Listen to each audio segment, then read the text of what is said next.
তো আর কথা না বাড়িয়ে শুরু করছি পানি মুভির এক্সপ্লেনেশন। কেরালার ত্রিশূর মুভির প্রথমেই আমাদের ডন আর সিজু নামে দুজন মোটর মেকানিককে দেখানো হয়। তারা কিভাবে প্রতিষ্ঠিত হবে সেটা নিয়ে আলোচনা করছে। এরপরে সিন সকালে একটি ছেলে বাইকের টায়ার পাঞ্চার সারাতে আসলে পল নামে এই লোকটি ডন আর সিজুকে ডেকে ওই রিপেয়ার করে দিতে বলে। কিন্তু ডন আর সিজুর কথা, আজ আমাদের ছুটির দিন, আজ আমরা কোনো কাজ করব না। সারা মাস গাধার মতো খেটে মাত্র 20,000 টাকা বেতন পাই, ভালো কোনো কাজ পেলে তোমার দোকানে ফিরে আসবো না বলে দুজন বাইক নিয়ে বেরিয়ে যায়। অন্যদিকে ডনের গার্লফ্রেন্ড কবিতা ডনকে লাগাতার কল করে যাচ্ছে, কিন্তু তাকে পাচ্ছে না। এরপর আমাদের সুরেশ নামে এক লোককে দেখানো হয়। সুরেশের একটি জমি নিয়ে জোশীর সাথে ঝামেলা চলছে। সুরেশ সেই বিষয় নিয়েই কারোর সাথে ফোনে কথা বলছিল। কিছু সময় পর কুরুভিলা নামে একটি লোক এলে সুরেশ কুরুকে বলে, ভাই আমার ওই জমিটার ব্যাপারে গিরি ভাইয়ের সাথে একটু কথা বলুন না। কুরু বলে, গিরি আসুক, আমি ওর সাথে কথা বলবো। এজন্য সুরেশ চলে যায়। এদিকে পুলিশ কমিশনার রঞ্জিত সব অফিসারদের নিয়ে মিটিংয়ে বসেছে।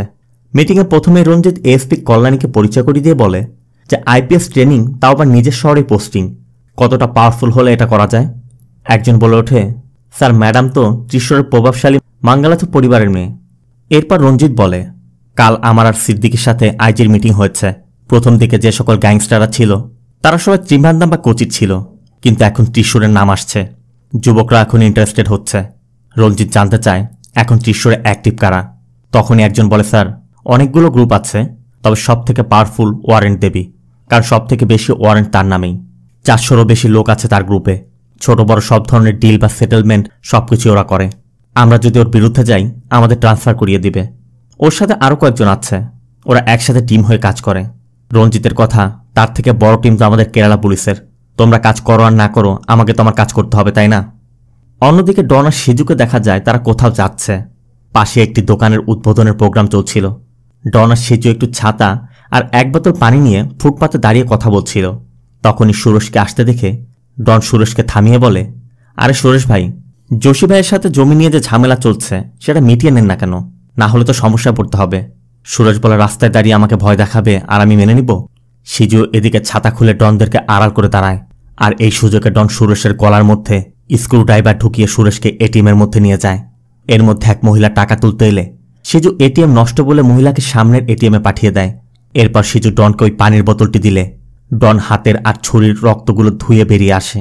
তারা প্ল্যান করে যে তারা কাপড় পরিবর্তন করে এই কাপড় চালিয়ে দিবে, তাই তার একটি দোকানে ঢুকে যায়।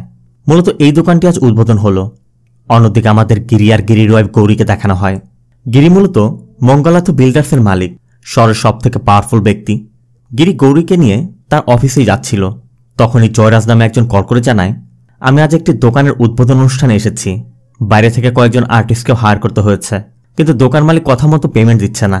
আমি এখন অনেক ঝামেলায় পড়ে গিয়েছি।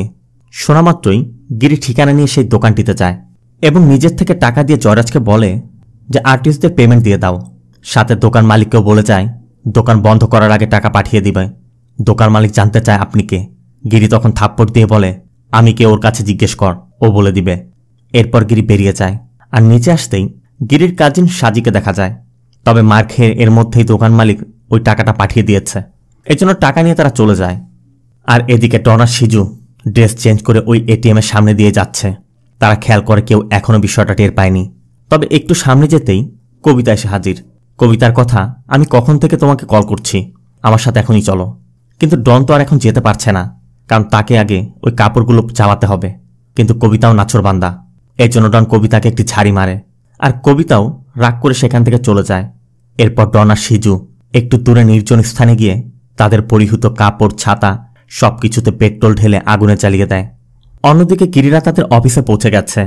এ হচ্ছে গিরির বোন কার্থু, তার মানে কুরু হচ্ছে গিরির বোনের স্বামী। আজ আবার কার্থুর জন্মদিন। এর মধ্যে গিরির মা ভিডিও কল করে এবং বলে, আজ আমার পুরাতন কিছু বন্ধু এসেছে, তাদেরকে নিয়ে আমি মন্দিরে যাব, বিকেলের পার্টিতে আসতে পারবো না, তোরা জড়াজড়ি করবি না কিন্তু।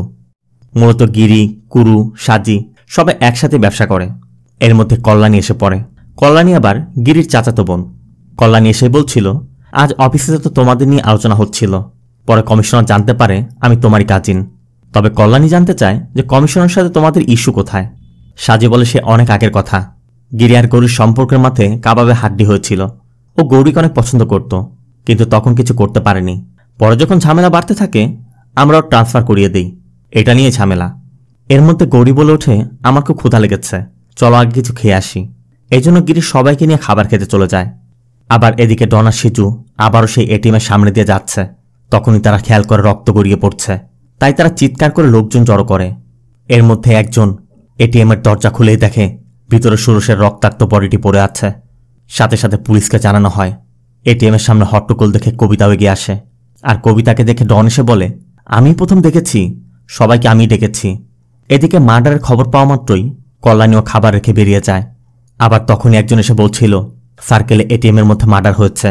তবে মার্ডারের কথা শুনে গৌরী গিরিকে বলে, তুমি খাও, যা করার পুলিশ করবে।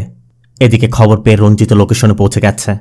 লোকাল সিআই জানায় পাশে একটি দোকানের উদ্বোধন আর পার্টি অফিসের প্রোগ্রামও চলছিল। সেই শব্দে কেউ কিছু শুনতে পায়নি। রঞ্জিত জানতে চায় বডি প্রথমকে দেখেছে। তখন অন্য একজনের সাথে ডন আর সিজু হাত উঠায়। এর মধ্যে কল্যাণী এসে বললে এখানে সকল প্রসিডিউর শেষ করতে বলে রঞ্জিত চলে যায়। কল্যাণী এটিএম এর সিসিটিভির কথা জানতে চাইলে সিআই জানায়, ম্যাডাম, এই এটিএম 1.5 বছর যাবৎ বন্ধ, আর এখানে কোনো সিসিটিভি নেই। তবে আশেপাশের দোকানগুলোতে থাকতে পারে, চেক করে দেখা যাক। অন্যদিকে এই খুনের খবর পাওয়া মাত্রই পলিটিক্যাল লিডার সুনীল সাজিকে কল করে এবং দেবীর বিষয়ে জানতে চায়। সাজি বলে, ওকে তো আমিও ফোনে পাচ্ছি না। আর খুনের বিষয়ে জানতে চাইলে সাজি জানায় এখনও কিছু জানতে পারেনি, তবে কিছু জানতে পারলে অবশ্যই আপনাকে জানাবো। সুনীল জানতে চায় গিরি কোথায়। সাজি বলে, আমার সাথে আছে। সুনীল বলে, তাহলে পার্টি অফিসে আয়। কিন্তু সাজি বলে, এখন সম্ভব না, বিকেলে বাড়িতে প্রোগ্রাম আছে, অন্য একদিন আসবো। এর মধ্যে দেবী কল করে। সাজি খুনের কথা জানতে চাইলে দেবী বলে, আমার কোনো লোক কাজটি করেনি, বাইরের কেউ হবে। তারপর আমি খোঁজ করে দেখছি, আর পুলিশও তৎপর আছে, ধরা পড়ে যাবে। তবে গিরিও দেবীকে বলে দেয় বিষয়টা সিরিয়াসলি নে। দেবী বলে, ঠিক আছে ভাই, বিকেলের বার্থডে পার্টিতে দেখা হবে। দেবীর পাশে যে ড্রাইভ করছে সে হচ্ছে দেবীর স্ত্রী জয়া। এই দেবী মূলত ওয়ারেন্ট দেবী। শহরের যত ছোট বা বড় সেটেলমেন্ট হয় সব দেবীর দ্বারাই হয়। আর এর নাম হচ্ছে সুনি, দেবীর ডান হাত। অন্যদিকে আমাদের ডনকে দেখানো হয় কবিতার সাথে রেস্টুরেন্টের টয়লেটে রোমান্স করছে। তবে রেস্টুরেন্টে অনেক লোকজন এসে পড়লে সে যে ডনকে ডাকলে ডন বাইরে চলে আসে। আর এরপরই কমিশনার অফিস থেকে কল করে তাদের সেখানে ডাকা হয়। কমিশনার অফিসে গেলে রঞ্জিত তাদের সবার থেকে স্টেটমেন্ট নেয়। এরপর তাদেরকে ছেড়ে দেয়। আর বের হতেই সুরেশকে মারতে যে কন্ট্রাক্ট দিয়েছিল তার কল আসে। সে জানতে চায় টাকা নিয়ে কোথায় আসবো। ডন বলে, সুপার মার্কেটে চলে এসো, আগের দিন তোমার সাথে যেখানে দেখা হয়েছিল। এদিকে গিরি একটি সাইট ভিজিট করে বের হচ্ছিল। তখনই গৌরী কল করে জানতে চায় যে বিকেলের প্রোগ্রামের জন্য কেনাকাটা করেছ। গিরি বলে, আমি তো ভুলে গেছি, তুমি এক কাজ করো, সুপার মার্কেটে চলে এসো, আমিও আসছি। এদিকে ডন আর সিজু তখন সুপার মার্কেটের সামনে বসে প্ল্যান করছে যে কন্ট্রাক্টের 10 লাখ টাকা পেলে তারা ওই টাকা দিয়ে কি করবে। ডন বলছিল, আমি একটি বাইক কিনব, কিন্তু সিজুর কথা, আমার তো বাইক আছে। এর মধ্যে গৌরী এসে পড়ে। আর গৌরী কার থেকে নামা মাত্রই ডনের চোখ পড়ে গৌরীর উপর। ডন গৌরীকে দেখা মাত্রই তার মাথা নষ্ট হয়ে যায়। এই জন্য ডন গৌরীর পিছু করতে থাকে। সাথে সিজুকেও ডেকে বলছিল, কি ফিগার দেখেছিস, তারা একটু টাচ করে আসি। বলেই ডন গৌরীর শরীরে হাত দেয়। আর গৌরীও এক চর মেরে সুপার মার্কেট থেকে বের হয়ে যাচ্ছিল। কিন্তু তখনই গিরি এসে তার হাত ধরে জানতে চায়, কেনাকাটা না করেই চলে যাচ্ছ কেন। গৌরী বলে, এমনিতেই, চলো। কিন্তু গিরির কথা, এমনিতে তো আর চলে যাওয়ার কথা না। তবে তখনই ডনদেরকে দেখে গৌরী বলে ওঠে, স্কাউন্ডেল। গিরিরও আর বুঝতে বাকি থাকে না গৌরী কেন যেতে চাচ্ছে। তাই গিরি এগিয়ে ডনের কাছে জানতে চায়, তুমি কে। ডন উল্টো জানতে চায়, আপনি কে। আর বলা মাত্রই গিরি ডনকে এক থাপ্পড় মেরে ফেলে দেয়। এরপর ডন আর সিজুকে ইচ্ছামতো ধোলাই করে গৌরীকে নিয়ে সেখান থেকে চলে যায়। ডন আর সিজুকে হসপিটালে পাঠানো হয়। সিন চলে যায় সন্ধ্যার বার্থডে পার্টিতে। গিরির বাড়িতে প্রোগ্রামটি হচ্ছে। একে একে সন্ধ্যা নাগাদ সবাই এসে পড়ে এবং সবাই মিলে আনন্দের সাথে বার্থডে সেলিব্রেট করে। এরপর সবাই যখন চলে যায়, গৌরী গিরিকে বলছিল, চলো বাইরে থেকে ঘুরে আসি। এর জন্য গিরি গৌরীকে ঘুরতে নিয়ে যায়। সারা রাত এদিক সেদিক ঘুরে সকালের আগে আবার তারা ফিরে আসে। আর সকাল হতে সিন চলে যায় সুরেশের শেষকৃত্যে। সুরেশরা মূলত 2 ভাই, বড় ভাইয়ের 2 ছেলে। সুরেশ এখনো বিয়ে করেনি। তবে সবাই ধারণা করছে যোশীর সাথে যে প্রপার্টি নিয়ে ঝামেলা চলছিল সেই জন্য সুরেশের খুন হয়েছে। এর মধ্যে গিরিরা সবাই সুরেশের বডি দেখতে আসে।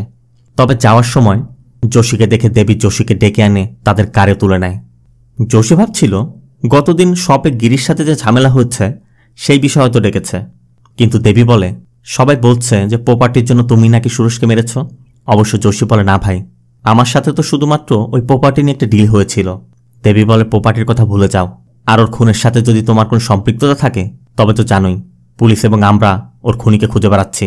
এরপর তারা যোশীকে পথের মাঝে নামিয়ে দিয়ে চলে যায়। অন্যদিকে ডন আর সিজু মার খেয়ে হসপিটালে বসে আছে। আর এর কিছুক্ষণ পরই সুরেশের বড় ভাইয়ের 2 ছেলে তাদের দুজনের সাথে দেখা করতে আসে। আর এখানে আমরা জানতে পারি ওই প্রপার্টির জন্য জোশীর সাথে মিলে ওরা দুজনই ওদের চাচাকে খুন করিয়েছে। আর সেই কন্ট্রাক্টের 10 লাখ টাকা দিতে ওরা এসেছে।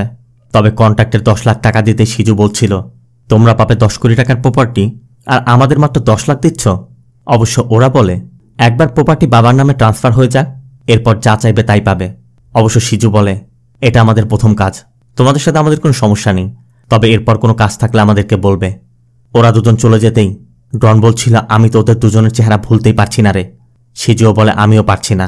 এজন্য হসপিটাল থেকে বের হই দুজনেই গিরির বাড়ির চারপাশে ঘোরাফেরা শুরু করে। এদিকে গিরি তখন বাড়িতে নেই, নতুন একটি প্রপার্টির জন্য জমি দেখতে গিয়েছে। গৌরীও কাজের লোকদের পাশের বাসা পরিষ্কার করতে পাঠিয়েছে। শুধু একজন কাজের মহিলা ছিল, সেও ব্যালকনি পরিষ্কার করছিল আর গৌরী টিভি দেখছে। তখনই কাচের বোতল ভাঙার শব্দ আসে। গৌরীও দোতলা সিঁড়ির কাছে গিয়ে দেখে একটি কাচের বোতল গড়িয়ে পড়ছে, আর সাথে ডন আর সিজু উপর থেকে নামছে। ডন বলছিল, আরে ভাবি যে আপনাকে সরি বলতে এলাম। তবে ডনের হাতে ছুরি দেখা মাত্রই গৌরী অন্য ঘরে গিয়ে দরজা বন্ধ করার চেষ্টা করে, কিন্তু ডন ছুরি ঢুকিয়ে রেখেছে, এজন্য দরজা বন্ধ হচ্ছে না। একা মহিলা মানুষ দুজন পুরুষের শক্তির কাছে কি করে পারে, তাই ডন আর সিজু ধাক্কা দিয়ে দরজা খুলে ঘরে ঢুকে পড়ে। এরপর শাড়ি দিয়ে গৌরীকে খাটের সাথে বেঁধে ফেলে। ডন বলে ওঠে, তোকে টাচ করাতে তোর জ্বলে গিয়েছিল, এখন দেখ কি করি, বলে গৌরীকে কিস করে, এমনকি ঠোঁটে কামড় দিয়ে কেটে ফেলে। সিজু দাঁড়িয়ে দাঁড়িয়ে ভিডিও বানাচ্ছে। কিস করা শেষে ডন গৌরীকে বলে, এখন বুঝতে পারছি গিরি ভাই কেন তোকে বিয়ে করেছে, আমরাও একবার দেখি না। গৌরী বারবার নিষেধ করছে, অসহায়ের মতো চিৎকার করছে, কিন্তু ডন এক টানে গৌরীর ব্লাউজটি ছিঁড়ে ফেলে। এরপর তারা ভিডিও বানিয়ে সেখান থেকে চলে যায়। আর খবর পাওয়া মাত্রই গিরি সেই সাইড থেকে দ্রুত বাড়িতে ছুটে আসে। গিরি এসেই দেখা অন্যরাও এসেছে, পাশে অ্যাম্বুলেন্স। তবে সাজি জানায় ডক্টর এসেছে, মানে তাদের পরিচিত ডক্টর। গিরি ভিতরে গিয়ে দেখে গৌরী নিস্তেজ অবস্থায় বিছানায় পড়ে আছে। গিরি এটা সহ্য করতে না পেরে সোজা নিজের ঘরে গিয়ে দরজা বন্ধ করে দেয়। এরপর গিরির মা আসে। গিরির মা এসে জানতে চায় কি হয়েছে। সাজি জানায় গতকাল সুপারমার্কেটে গিরির সাথে 2টি ছেলে ঝামেলা হয়েছিল, তারই বদলা নিয়েছে। গিরির মা সোজা গৌরীর কাছে চলে যায় এবং গৌরীকে বোঝায়, দেখ, কোনো পুরুষ যদি আমাদের মহিলাদের অনিচ্ছায় আমাদের শরীরে স্পর্শ করে, আমরা তা কিছুতেই সহ্য করতে পারি না। অ্যাক্সিডেন্ট হলে মানুষের হাত পাও তো ভেঙে যেতে পারে, তাই না? এটাকে অ্যাক্সিডেন্ট মনে করে ভুলে যাও। কেউ একজন বলেছিল, গোসল করে সব দাগ মুছে ফেলো, সারা জীবন এটাকে মনের মধ্যে রেখে জীবন কাটানো যাবে না। এর মধ্যে গিরি এসে দরজায় দাঁড়ালে গিরির মা গিরিকে বলে, ওকে আমি 2 দিনের জন্য আমার কাছে নিয়ে যাচ্ছি, তোর দেখা করার ইচ্ছা হলে আমার ওখানে গিয়ে দেখা করবি। তবে গিরিকে এটাও বলে, এই বিষয়টাকে মনের মধ্যে রেখে দিস না, ওদের তুই পাবি, তখন শেষ করে দিস। গিরির মা সবার উদ্দেশ্যে বলে, তোমরা সবাই বাইরে যাও, ওদের দুজনের কথা বলতে দাও।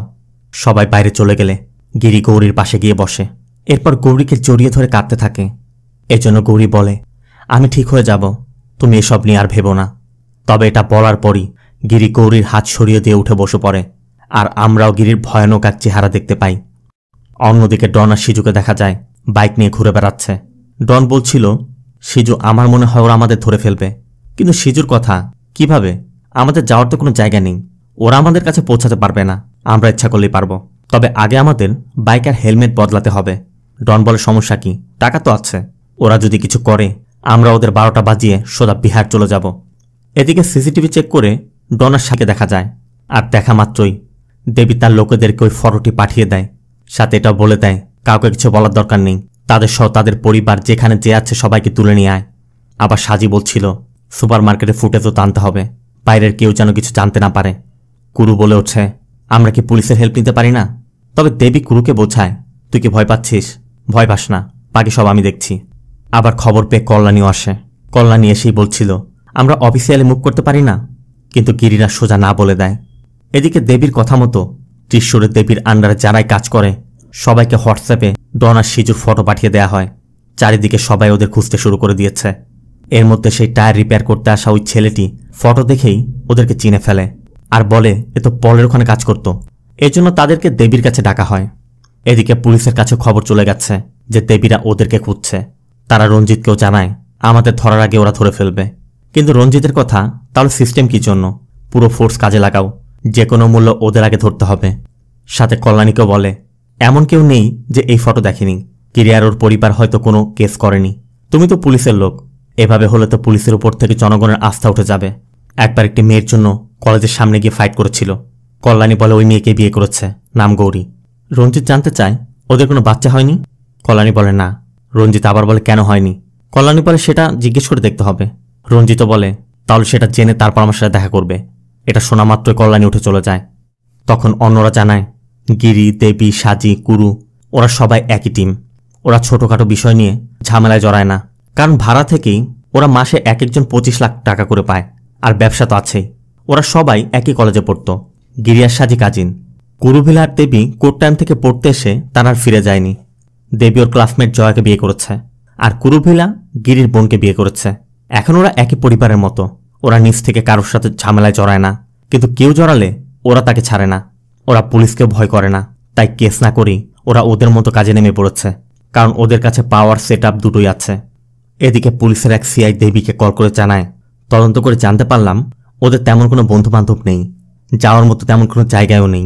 আর এটিএম মার্ডার কেসে তদন্ত করতে গিয়ে জানতে পারলাম ওরাই ওই এটিএমের সিসিটিভি নষ্ট করেছিল।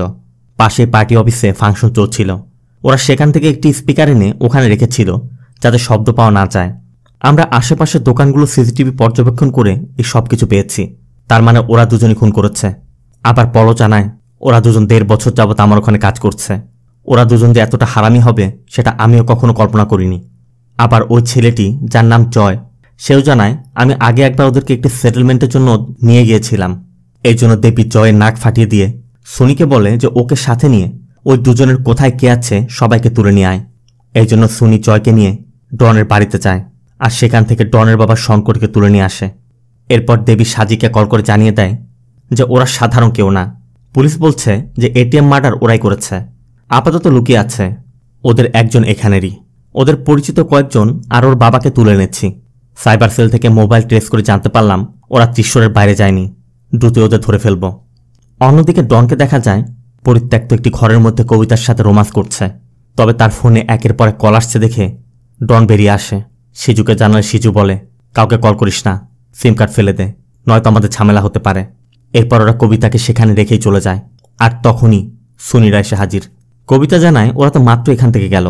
কবিতাকে কল করতে বললে কবিতা কলও করে, কিন্তু কল ঢুকছে না। এই জন্য সুনিরা কবিতাকেও তাদের সাথে নিয়ে যায়। সিন চলে যায় রাতে। ডন একটি নতুন ফোন নিয়ে তার বাবার নম্বরে কল করে, কিন্তু ডন তো জানে না তার বাবা দেবীর কাছে। দেবী ফোন রিসিভ করে শঙ্করকে ইচ্ছামতো মারতে থাকে। শঙ্কর তখন কাঁদতে কাঁদতে চিৎকার করে বলে হারামজাদা, তোর জন্য বুড়ো বয়সে মার খাচ্ছি, ওরা যা বলে তাই কর। দেবীও বলে দেয় তুই আর তোর বন্ধু যেখানে আছিস না কেন, এখনই যদি এখানে না আসিস তোর পুরো পরিবারকে আমি শেষ করে দিব। বলা মাত্রই ডন একটি চলন্ত বাসের উপর তার ফোনটি ফেলে দেয়। আর সিজুকে বলে আমরা তো শেষ, ওরা তো বাবাকে তুলে নিয়েছে, এখন হয় আমাদের পালাতে হবে নয়তো স্যারেন্ডার করতে হবে। তবে তারা একটাও করবে না, তারা অন্য এক প্ল্যান করে। এদিকে দেবীর এখানে উৎসব চলছে, বাইরে সবাই উৎসবের আনন্দে মেতেছে, শত শত মানুষ। তখনই গৌরী জয়াকে কল করে তার সাথে দেখা করতে বলে। দেবী বলে দেয় সাবধানে যেও। জয় তখন তার ব্যাগ খুলে দেখায় যে গান আছে, সমস্যা হবে না। এরপর জয় বেরিয়ে যায়, সাথে সাথে সাজি আর কুরুও চলে যায়। আবার ডনদেরকে দেখা যায় তারা কোথাও যাচ্ছে। এদিকে দেবীও সেখান থেকে ড্রিঙ্ক করে সুনিকে নিয়ে তার বাড়িতে ফিরে ঘুমিয়ে পড়ে। আর এই সুযোগে ডন আর সিজু দেবীর ঘরে ঢুকে দেবীকে বেঁধে ফেলে। এরপর ডন থাপ্পড় মেরে দেবীর ঘুম ভাঙায়। দেবী তখন সুনিকে ডাকছিল, কিন্তু ডন বলে ডেকে লাভ কি, ওকে তো কখনই আমরা শেষ করে দিয়েছি, কেন ভয় পাচ্ছিস? আমার বাবাকে মারার তুই কে? তোর সমস্যা ছিল আমার সাথে, বাবাকে উঠালি কেন? এদিকে সিজুর দেবীর ডয়ার খুলতেই দেবীর গানটি পেয়ে যায়, আর ডন সেই গানটি নিয়ে সোজা দেবীর কপালে শ্যুট করে। এরপর গান আর ডয়ারে থাকা টাকা পয়সা নিয়ে ডন আর সিজু সেখান থেকে পালিয়ে যায়। দেবীর খুনের খবর পেয়ে সবাই আসে, পুলিশ চারিদিক ঘিরে রেখেছে। শহরের সব থেকে বড় গ্যাংস্টারের খুন, এটা কি যেন তেন কথা। গিরিও এসে দেখে জয়া দেবীর রক্তাক্ত দেহটি জড়িয়ে ধরে কাঁদছে। গিরিও আর সহ্য করতে পারছিল না, তাই গিরিও সেখান থেকে চলে যায়। তবে যাওয়ার সময় একটি ব্রিজের উপরে কারের নিচে কিছু পড়লে গিরি কার থামায়। গিরি পিছে উকি দিয়ে দেখার চেষ্টা করছিল, আর তখনই ডন গুলি চালায়। গিরিও তার সাথে থাকা গান নিয়ে নিচে নেমে আসে। সেই মুহূর্তে একটি গুলি এসে গিরির কাঁধে লাগে। তারপরও গিরি গামছা বেঁধে তার গান অ্যাসেম্বল করে ওদেরকে লক্ষ্য করে গুলি চালায়, আর ওরাও ভয়ে বাইক নিয়ে সেখান থেকে পালিয়ে যায়। কিন্তু গিরিও হাল ছাড়ার লোক না। গিরি কার ঘুরিয়ে ওদের পিছু করতে থাকে। পিছু করতে করতে সামনে একটি মোড় এলে ওদের একজন গিরির কারের গ্লাসে একটি ইট মারে, আর আরেকজন এলোপাতাড়ি গুলি চালায়। এরপর তারা জঙ্গলের মধ্যে গিয়ে দূর থেকে উকি দিয়ে দেখছিল। ডন বলেছিল গুলি লেগেছে হয়তো, ওকে মারতে পারলে তো খেলাই শেষ, এরপর আমাদেরই সব। কিন্তু সিজু বলে ও মরুক আর না মরুক, আপাতত আমাদের এখান থেকে কোথাও চলে যেতে হবে। ডন বলে টাকা তো আছে, চিন্তা কিসের। এরপর তারা বাইক নিয়ে চলে যাচ্ছিল। তবে মরে যেতেই আচমকা গিরি তার কান নিয়ে তাদের রাস্তা আটকে দেয়। এরপর আবার শুরু হয় ধরার চেষ্টা। তবে একসময় ব্রিজের উপর উঠলে গিরি ওদের ওভারটেক করে সামনে থেকে ব্লক করে দেয়, আর ওরাও কারের সাথে ধাক্কা খেয়ে সোজা ব্রিজের নিচে পড়ে যায়।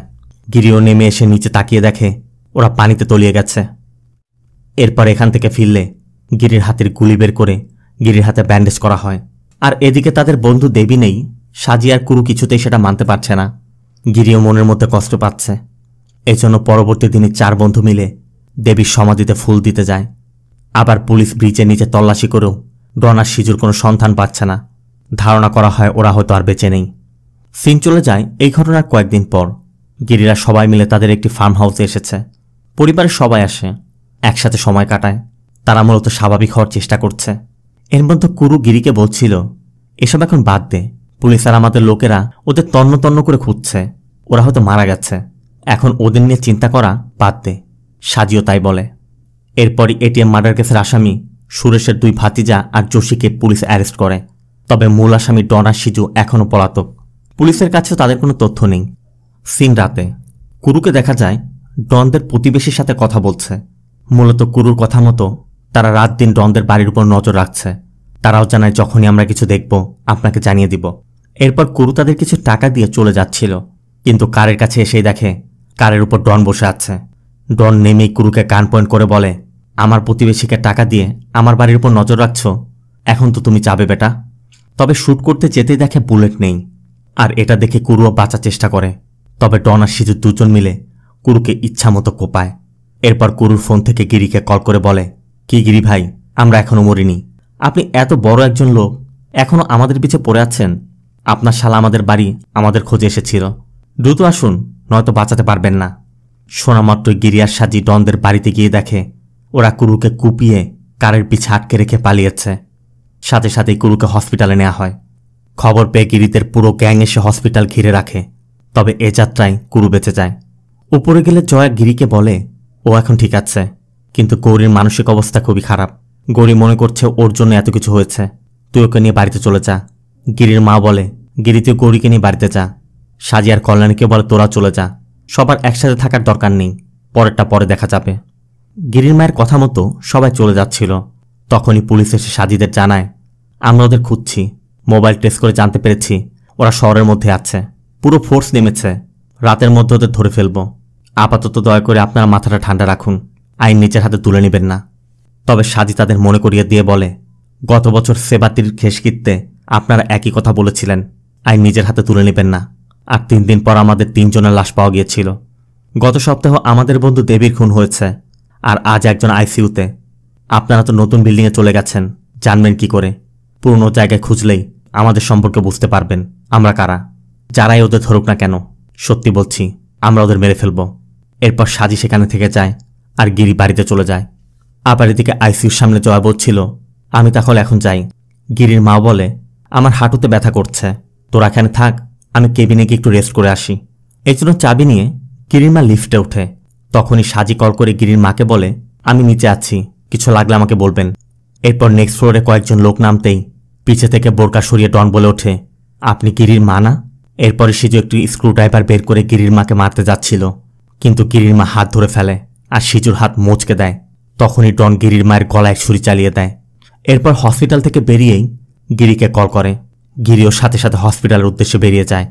সাজিকে কল করলে সাজিও জানায় অনেক রক্তপাত হয়েছে, তবে কপাল ভালো হসপিটালে হয়েছে, এখন স্টেবল। এর মধ্যে আরেকজন কল করে জানায় হসপিটালের বাইরে থেকে পুলিশ ওদের 2 জনকে অ্যারেস্ট করেছে, তবে মনে হচ্ছে ওরা নিজেরাই সারেন্ডার করেছে। আমরা এখন থানার দিকে যাচ্ছি। এই জন্য গিরি হসপিটালে না গিয়ে সোজা থানায় চলে যায়।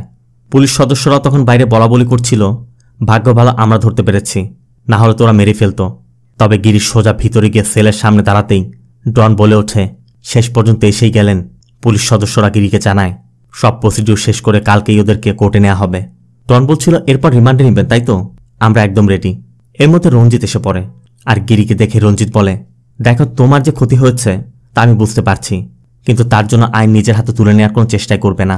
তোমার এখানে থাকাটাও ইল্লিগাল। এমনিতেই ওদের বিরুদ্ধে এত চার্জ লাগিয়েছি, জীবনও বের হতে পারবে না।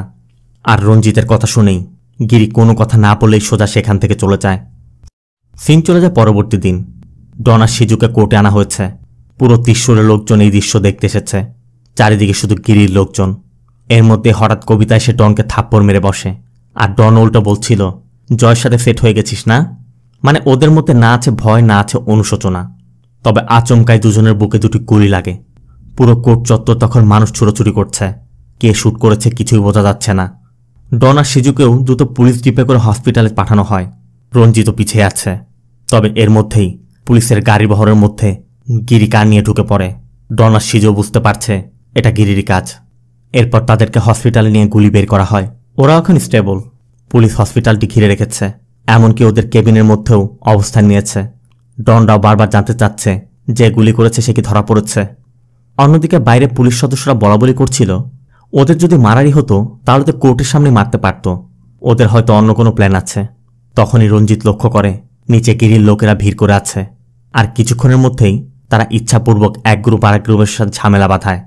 ঝামেলা এমন পর্যায়ে যায় যে পুলিশও সামাল দিতে হিমশিম খাচ্ছে। অবস্থা বেগতিক দেখে রঞ্জিত অতিরিক্ত ফোর্স ডাকে। তবে তখনই ব্রেক ফেল হয়ে একটি অ্যাম্বুলেন্স সোজা সেখানে থাকে একটি কারের উপর এসে পড়ে। সবাই তখন সেদিকে ছুটে যায় আর রঞ্জিত ছুটে যায় কেবিনের দিকে। তবে কেবিনের সামনে গিয়ে দেখে দরজা বন্ধ।